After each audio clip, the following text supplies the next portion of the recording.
Selamat pagi para pemirsa Banyumas TV yang saya hormati, warga masyarakat Banyumas dan sekitarnya yang saya kasih di dalam Tuhan. Pada pagi hari ini kita akan bersama-sama, kita akan menikmati, kita akan mendengar akan kebenaran firman Tuhan. Dan pada pagi hari ini saya akan menyampaikan firman Tuhan di dalam Kisah Para Rasul pasal 5 ayat 1 sampai ayat yang ke-5. Dan mempersiapkan hati dan pikiran kita, bersama-sama kita akan berdoa terlebih dahulu. Bapa, kami berdoa kepada Tuhan, kiranya Allah akan menolong kami. Dialah setiap warga, para pemirsa di sekitar Banyumas dan sekitarnya boleh mendengar akan firman Tuhan. Arahkan kami ya Bapa, untuk kami dapat mengerti, memahami akan benar firman Tuhan. Pakai hamba-Mu untuk dapat menyampaikan firman Tuhan. Kuduskan hati pikiran hamba-Mu. Hanya di dalam Tuhan kami berdoa dan mengucap syukur. Amin. Kembali saya akan menyampaikan bahwa kebenaran firman Tuhan pada pagi hari ini saya akan membaca di dalam Kisah Para Rasul pasal 5 ayat 1 sampai ayat yang ke-5. Demikian firman Tuhan. Ada seorang lain yang bernama Ananias, ia beserta istrinya Safira menjual sebidang tanah. Dengan setahu istrinya, ia menahan sebagian dari hasil penjualan itu dan sebagian lain dibawa dan diletakkannya di depan kaki rasul-rasul. Tetapi Petrus berkata, "Ananias, mengapa hatimu dikuasai iblis sehingga engkau mendustai Roh Kudus?" Dan saat ini kami berdoa, kiranya tangan Allah menolong sebagian dari hasil penjualan tanah itu.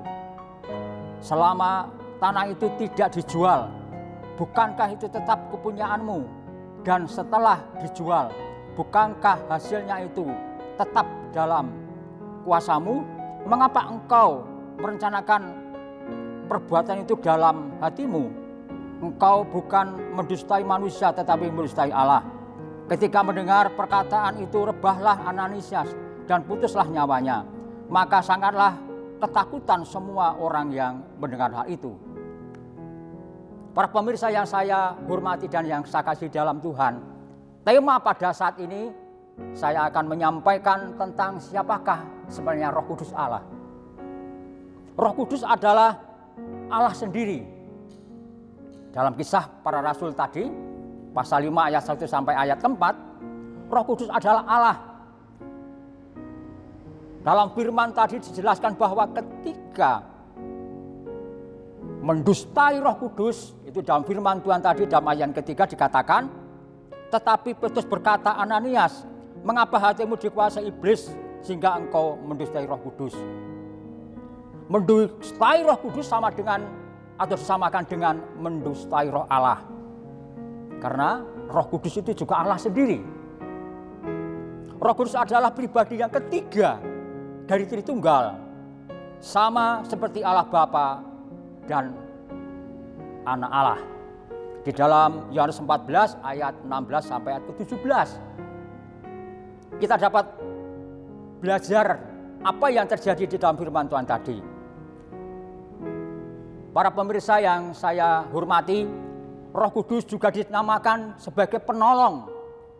Di dalam Yohanes 14 ayat ke-16, Roh kebenaran di dalam Yohanes 14 ayat 17, penghibur Yohanes 14 ayat 25 sampai ayat ke-26, Roh Allah di dalam Roma 8 ayat ke-9 dan Roh Kristus Roma 8 ayat ke-9. Kita dapat belajar dari situ bahwa Roh Allah itu seperti tadi saya katakan sama dengan Allah, penolong, Roh kebenaran, penghibur, Roh Allah dan Roh Kristus. Para pemirsa yang saya hormati, yang saya kasih di dalam Tuhan, sangat jelas di sana ketika kita belajar, kita merenungkan firman Tuhan. Mengapa tadi dikatakan bahwa ketika kita mendustai Roh Kudus itu sama mendustai Roh Allah? Mengapa Roh Kudus? Alkitab mengajarkan bahwa ada 3 jenis orang di dalam dunia ini seperti yang digambarkan oleh Alkitab di dalam 1 Korintus 2 ayat 14 sampai pasal 3 ayat 1 sampai ayat yang ketiga. Ada 3 karakter, ada 3 pribadi, ada 3 golongan. Yang pertama adalah manusia duniawi. Manusia duniawi tidak memiliki Kristus. Kemudian manusia duniawi menjalani hidupnya dengan mengandalkan kekuatan sendiri. Kemudian yang ketiga, hidup dengan penuh kekacauan dan kekalahan. Pribadi inilah yang hari-hari ini kita dapat saksikan di tengah-tengah kehidupan bermasyarakat, bahwa apa yang sedang terjadi di tengah-tengah lingkungan kita. Kemudian yang kedua, ada pribadi atau karakter yang kedua adalah manusia rohani. Manusia rohani adalah manusia yang memiliki Kristus dan mengizinkan Yesus Kristus memimpin di dalam hidupnya. Yang kedua, memimpin dan menguasai hidupnya sehingga mengalami hidup yang berkelimpahan dan penuh dengan buah kasih. Ini yang sangat jelas, yang sangat membedakan bagaimana orang pertama dengan orang yang kedua. Yang ketiga, manusia Kristen yang hidup di dalam tabiat duniawi. Disadari atau tidak bahwa begitu banyak orang di tengah-tengah hiruk pikuknya, bahkan rutinitas mereka sebagai orang yang sudah percaya, tapi mereka masih ada di dalam kungkungan dosa. Orang Kristen yang memiliki tabiat atau berkarakter duniawi, mereka memiliki sifat tidak memiliki Kristus, telah memiliki Kristus namun tidak mau merelakan hidupnya untuk dipimpin dan dikuasai oleh Kristus. Mereka mengandalkan dirinya sendiri, mereka mengandalkan kekuatan dan egonya sendiri. Dan kemudian mereka mengalami begitu banyak kekacauan dan kekecewaan di dalam hidupnya.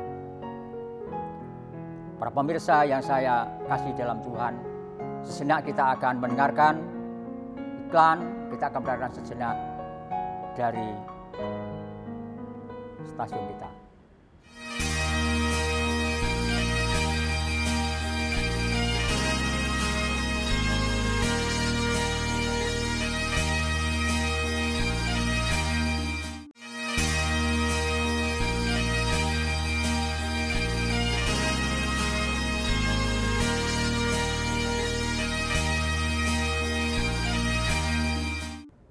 Baik, tadi saya sudah sampaikan bahwa ada 3 karakter, ada 3 pribadi orang yang berbeda. Orang duniawi, orang Kristen rohani, dan orang Kristen yang bertabiat duniawi.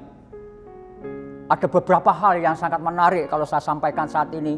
Bagaimana ketika orang itu mendapatkan kesempatan mereka mendengarkan kabar kasih dan pertobatan. Manusia duniawi tidak bisa menerima dan tidak bisa menerima dan memahami akan kabar baik yang datang dari Allah. Mereka memerlukan kasih karunia Allah untuk bisa memahami kabar baik di dalam hidupnya.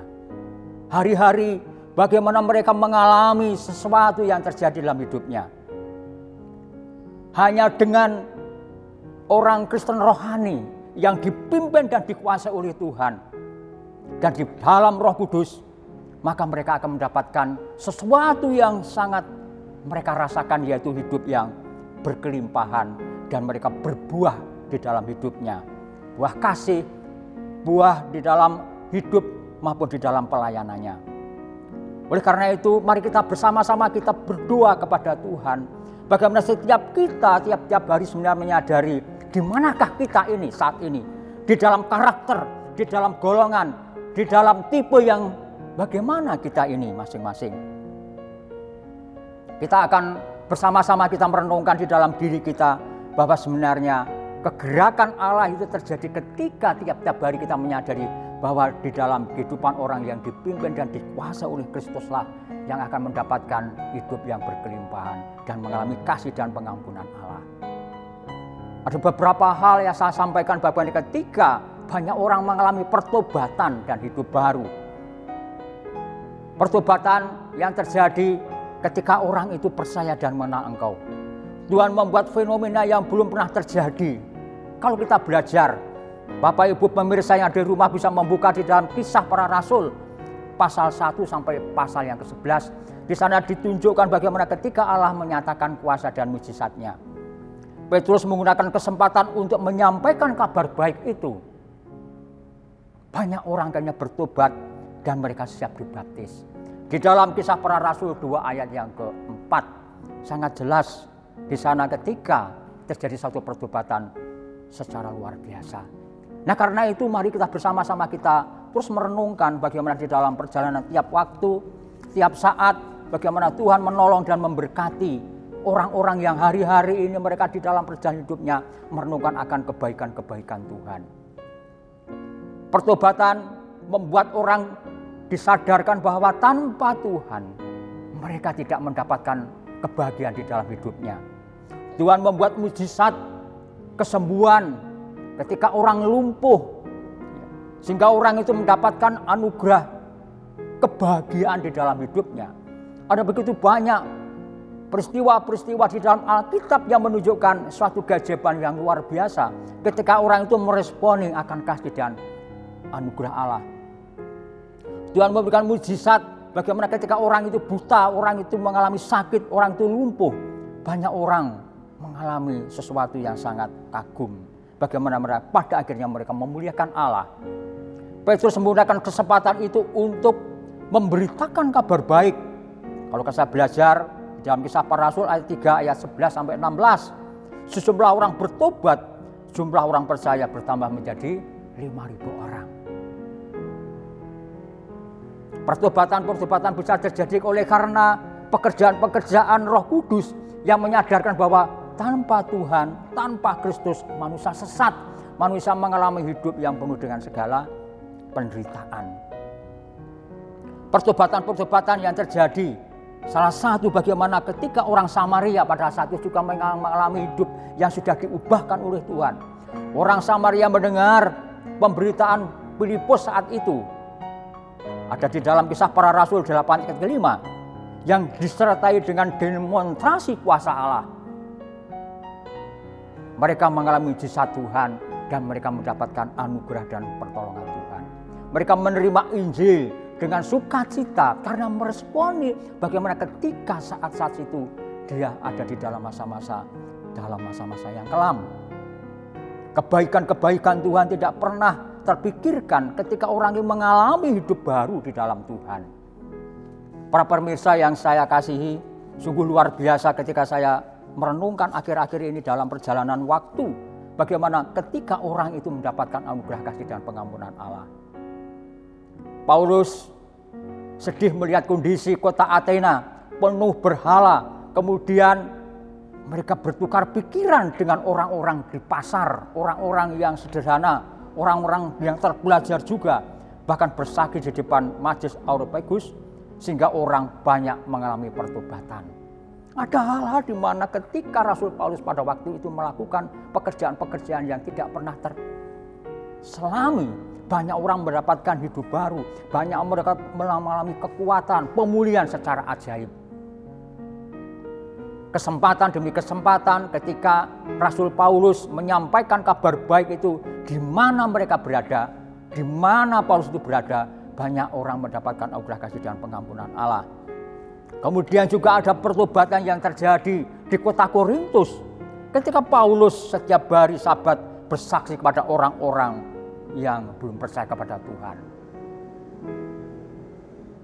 Banyak orang mendapatkan anugerah, banyak orang mendapatkan kesempatan, banyak orang mendapatkan kesempatan mereka mendapatkan kekuatan dari Tuhan, bahkan mengalami pertobatan di dalam Tuhan. Tuhan menampakkan diri secara jelas dalam suatu penglihatan untuk menguatkan Paulus, dan banyak orang di Korintus mendapatkan kesempatan mendengar kabar baik. Para pemirsa Banyumas TV yang saya hormati, saya percaya bahwa tiap-tiap kita di tengah-tengah situasi apapun, kondisi apapun, hari-hari ini kesempatan untuk kita mendapatkan anugerah itu sangat terbuka. Sangat-sangat terbuka sekali. Bagaimana ketika hidup kita, bagaimana saat itu kita boleh percaya dan mengenal Allah. Pertobatan demi pertobatan akan terjadi dalam kehidupan orang-orang yang percaya kepada Allah. Para pemirsa Banyumas TV yang saya kasihi, sejenak kita akan mendengarkan sesuatu.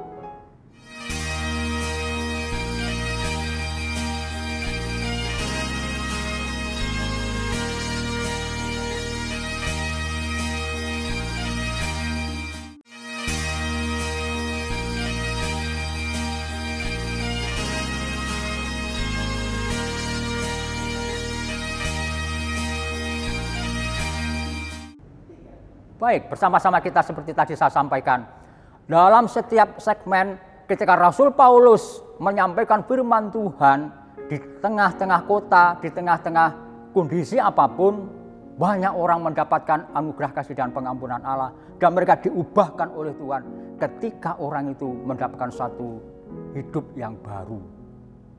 Pertobatan yang terjadi di tengah-tengah keluarga Kornelius luar biasa sekali saat itu. Kornelius orang yang saleh, baik hati, dan taat beribadah.